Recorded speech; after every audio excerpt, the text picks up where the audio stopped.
నిజంగా ఊహించాలి మీరంతా ఎంతమంది వస్తారని. Thank you for coming. ఈరోజు చెప్పాలంటే చాలా చాలా ఆనందంగా ఉంది. 45 సంవత్సరాల సుదీర్ఘ ఈ కళా సేవకి కేంద్ర ప్రభుత్వం గుర్తించి పద్మ విభూషణ్ అవార్డు ఇవ్వటం నిజంగా చాలా ఆనందంగా సంతోషంగా ఉంది. సో భారత ప్రభుత్వానికి దానికి వెనకుండి ఈ అవార్డు రావడానికి కారణభూతులైన ప్రతి ఒక్కరికి నా హృదయపూర్వక ధన్యవాదాలు తెలియజేస్తున్నాను. అండ్ ముఖ్యంగా ఈ అవార్డు రావటం వెనుకాల నా కృషి, నా కళాసేవ ఈ సమాజానికి ఎంతో కొంత ఇతోధికంగా నేను చేసినటువంటి సేవలు ఇవన్నీ పక్కన పెడితే నన్ను గుండెలో పెట్టుకుని ఆదరించి ప్రేమించినటువంటి నా అభిమానులు, అలాగే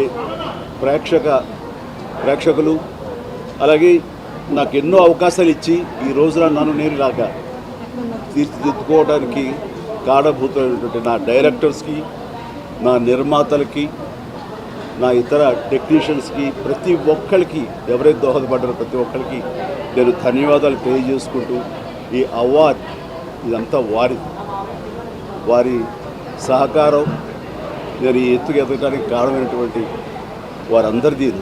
కాబట్టి ఈ సందర్భంగా మరొకసారి నా సంతోషాన్ని తెలియజేసుకుంటూ నేను ధన్యవాదాలు తెలియజేసుకున్నాను. Thank you so much. Bharat Ratna రావాలని చాలామంది కోరుకుంటున్నారు.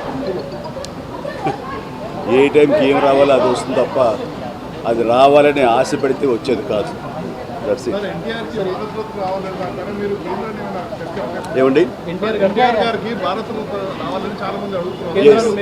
నిజంగా ఇది వారికి ఎంతైనా రావడం సముచితం, రావాలని నేను కూడా మనస్ఫూర్తిగా అభిలషిస్తున్నాను, రావాలని కోరుకుంటున్నాను. ఏపీలో కూటమి ప్రభుత్వం అధికారంలోకి వస్తే ఆ దిశగా ప్రయత్నాలు చేస్తారు సార్.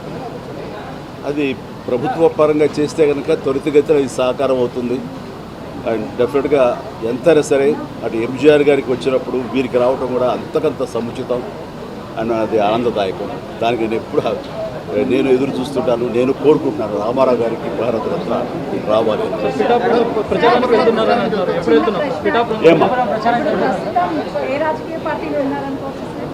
నేను రాజకీయాలకు అతీతంగా ఉన్నాను అనుకోవచ్చు. తర్వాత పిఠాపురానికి నేను వెళ్ళటం లేదండి, అది ముందుంచేది. ఇది మీడియాలో మీరు ఎందుకో స్పెక్యులేట్ చేశారు, అది మీరు పెంచి పోషించారు దానికి సమాధానం చెప్పాల్సిన అవసరం నాకు లేదు. నేను వెళ్ళటలేదు. బాబు మా కళ్యాణ్ బాబు దాన్ని రమ్మని ఎప్పుడూ కోరుకోలేదు. నా కంఫర్ట్ వదిలేస్తాడు. ఆయన తను బాగుండాలి, తన జీవితంలో అనుకున్నది కోరి సాధించాలన్న అభిలషిస్తాను. నేను నాకు ఆశీస్సులు అందజేస్తాను. దానికి నేను తనతో పాటు నేను ఉన్నాను అని చెప్పేందుకు మొన్న ఒక వీడియో బయట ఇచ్చాను. అండ్ ఖచ్చితంగా మా తమ్ముడి యొక్క అభివృద్ధిని, మా తమ్ముడు రాజకీయంగా ఎదగటానికి ఎప్పుడు మా కుటుంబ సభ్యులు మేము మనస్ఫూర్తిగా మనసావాచ కోరుకుంటాం. ఈ వీడియో కనుక మీకు నచ్చినట్లయితే లైక్ చేయండి, షేర్ చేయండి, కామెంట్ చేయండి మరియు సబ్స్క్రైబ్ చేయండి. చూస్తూనే ఉండండి లిమ్రా టీవీ.